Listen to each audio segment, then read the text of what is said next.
अस्सलाम वालेकुम व्यूअर्स, कैसे हैं आप सब। मैं ठीक हूँ अल्हम्दुलिल्लाह और उम्मीद करती हूँ कि आप सब भी खैरियत से होंगे। आज का जो हमारा टॉपिक हम शुरू करने जा रहे हैं वो है फाइलम आर्थ्रोपोडा, जिसके कुछ सब टॉपिक्स हम लोग डिस्कस करेंगे, जिनमें इंट्रोडक्शन है, हिस्ट्री है, कैरेक्टरिस्टिक्स और साथ साथ इसके हैबिटेट्स। सबसे पहले इंट्रोड्यूस करती हूँ मैं। Phylum Arthropoda is the largest phylum in animal kingdom, जिसकी 1 मिलियन से ज़्यादा स्पीशीज डिस्कवर हो चुकी हैं, जिनमें से और टोटल एनिमल स्पीशीज में 80% आर्थ्रोपोड्स हैं। Arthropods are small invertebrate animals with jointed legs. इनके jointed legs इन्हें मूवमेंट में हेल्प करती है। They have an external shell-like skeleton. इनमें आर्थ्रोपोड्स में ना सिर्फ एक्सोस्केलेटन होता है, जो कि हार्ड होता है, रिजिड होता है, टफ होता है और काइटिन से बना होता है। ठीक है, इनमें एंडोस्केलेटन होता ही नहीं है। एक्सोस्केलेटन का एक बेनिफिट भी बताती चलूं कि एक्सोस्केलेटन इंटरनल जो सॉफ्ट बॉडी पार्ट होता है उससे ड्राई होने से प्रिवेंट करता है। ठीक है, their body parts and segments are jointed by flexible membrane. Flexible membrane से चूंकि ये जॉइंट होते हैं, तो ये फ्लेक्सिबल मेम्ब्रेन इन्हें बहुत सी मूवमेंट में हेल्प करती है, बहुत सी मूवमेंट्स अलाउ करती है। ठीक है, चलो जी, अब आ जाती है हिस्ट्री। हिस्ट्री के लिए ना आपने 3 साइंटिस्ट के नाम ना अपने जहन में से ही सेट कर लेने। ठीक है, सबसे पहले अरिस्टोटल, देन है क्रोवियर एंड देन लमार्क। ठीक है, अरिस्टोटल ने क्या किया था? अरिस्टोटल ने क्रैब्स, लॉबस्टर्स और कुछ अदर क्रस्टेशियंस थे ना, जो उनको डिस्कवर किया था और उससे मेलाकोस्टेका का नाम दिया था। मेलाकोस्टेका एक सबसे बड़ी क्लास है सब फाइलम क्रस्टेशिया की।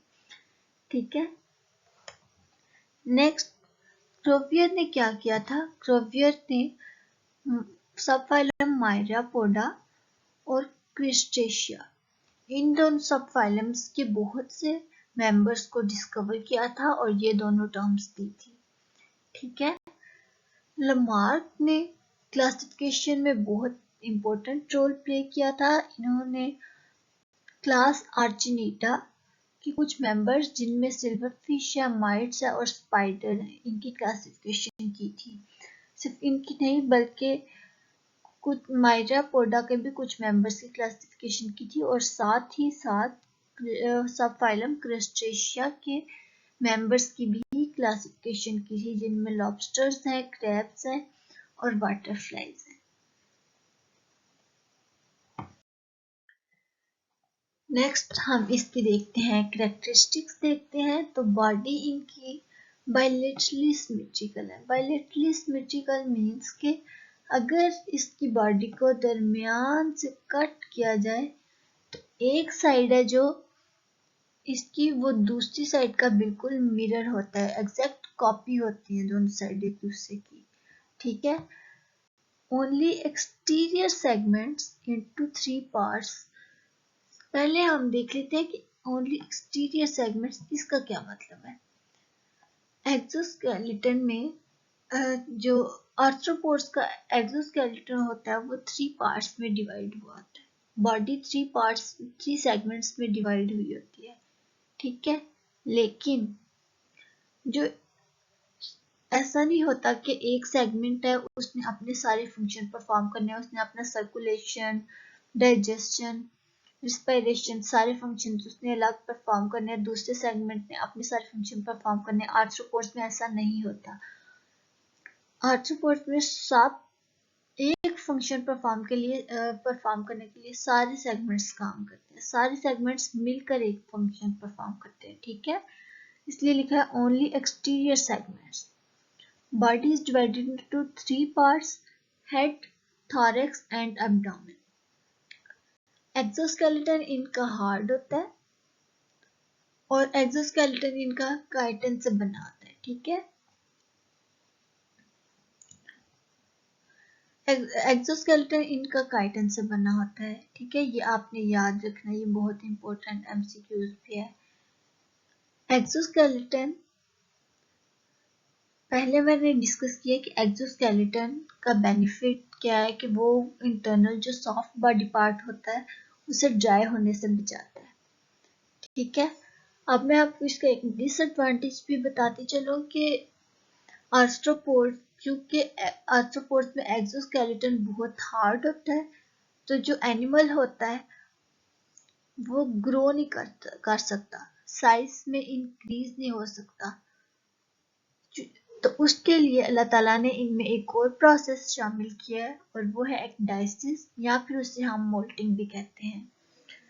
अगले लेक्चर में मैं इंशाल्लाह आपको ब्रीफली डिस्क्राइब करूंगी इसका एक्सोस्केलेटन, लेकिन अभी मैं शॉर्टली बता देती हूँ एक्डाइसिस है क्या है। कि एक्सटर्नल एक्सोस्केलेटन हार्ड होता है, जो इंटरनल सॉफ्ट बॉडी पार्ट होता है उसमें एपिडर्मिस जो होती है वो ऐसे एंजाइम सिक्रीट करती है जो कि एक्सोस्केलेटन को सॉफ्ट बॉडी पार्ट्स से सेपरेट कर देता है, ठीक है। और फिर न्यू एक्सोस्केलेटन जो कि साइज में बड़ा होता है वो सिक्रीट होता है। रिस्पिरेशन में देखें तो हमने पहले पीछे पढ़ा है कि 80% टोटल एनिमल्स में से 80% से ज्यादा आर्थ्रोपोड्स हैं, ठीक है। और वो आर्थ्रोपोड्स इतने ज्यादा हैं और वो फिर वर्ल्ड वाइड स्प्रेड।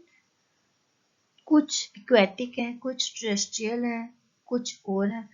तो जो जैसे कि एक्वेटिक के लिए गिल्स की रिक्वायरमेंट है, एक्वेटिक्स में gills as a respiratory organ function perform करते हैं। टेरेस्ट्रियल में ट्रेकिया और lungs as a respiratory organ function perform करते हैं, और कुछ में body surface as a respiratory organ function perform करती है, ठीक है। नेक्स्ट हम इसका नर्वस सिस्टम देख लेते हैं। तो नर्वस सिस्टम में ब्रेन है, वेंट्रल नर्व कॉर्ड है एंड सेगमेंटल गैंग्लिया, ठीक है, सेगमेंटल गैंग्लिया। और नर्वस ऑर्गन्स क्या है? नर्वस ऑर्गन्स में एंटीना इंक्लूड है, simple and compound eyes include है, और pressure receptors on the back side पे, ठीक है। डाइजेस्टिव सिस्टम, इनमें कंप्लीट डाइजेस्टिव सिस्टम होता है, ठीक है। कुछ में मैंडिबल होता है, कुछ में च्यूइंग और कुछ में सकिंग की भी एबिलिटी होती है। और मैंडिबल में क्या है कि इनके पास लोअर जॉ होता है, ये कर सकते हैं। च्यूइंग में ग्राइंड करके कोई चीज खाते हैं, क्रश करके, ठीक है। और sucking present with a dorsal heart and ventral nervous system. Malpighian tube जो इनमें होती है वो as an excretory organ function perform करता है, ठीक है। और ये मोस्टली टेरेस्ट्रियल आर्थ्रोपोड्स में होता है। ओपन सर्कुलेटरी सिस्टम होता है with a dorsal plates tubular heart containing lateral peered ostia. Ostia क्या है? ओपनिंग्स होती हैं जो कि ब्लड को बॉडी से हार्ट तक लेके जाता है, ठीक है। इनका जो ब्लड होता है ना, वो उसे हम ब्लड नहीं कहते, वो प्योर नहीं होता है। इनके ब्लड और इंटेस्टियल फ्लूइड जो होता है ना, वो दोनों उनका मिक्सचर होता है इनकी बॉडी में, ठीक है। और उससे हम हीमोलिम्फ कहते हैं। हीमोसाइनिन इनमें रिस्पिरेटरी पिगमेंट होता है।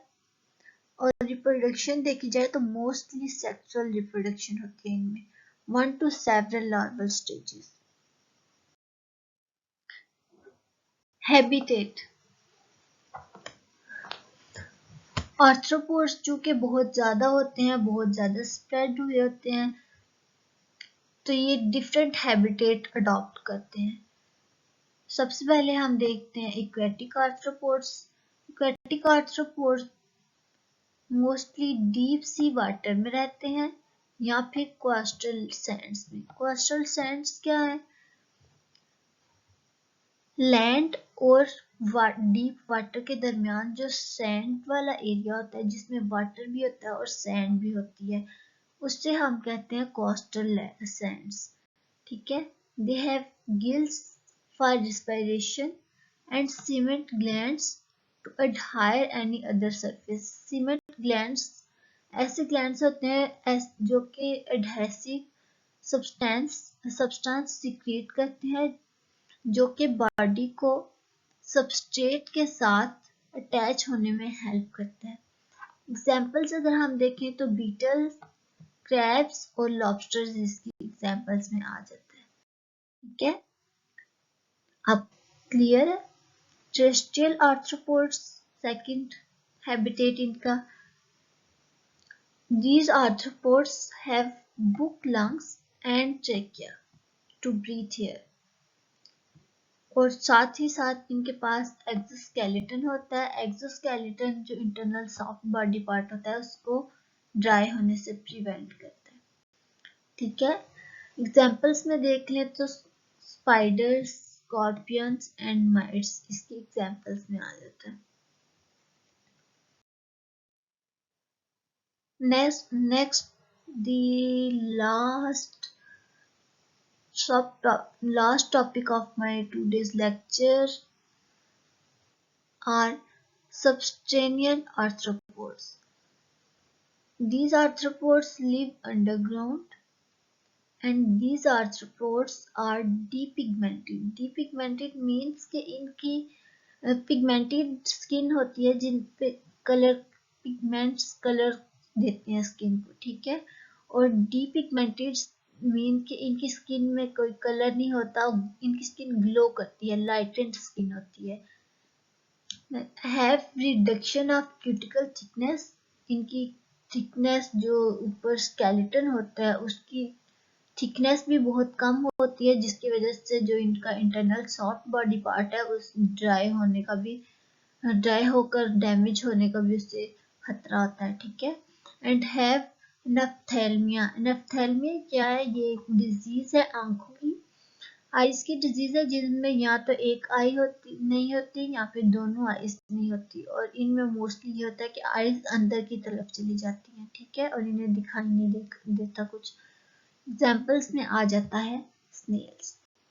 Thank you so much for listening me and congrats for getting knowledge. Allah Hafiz.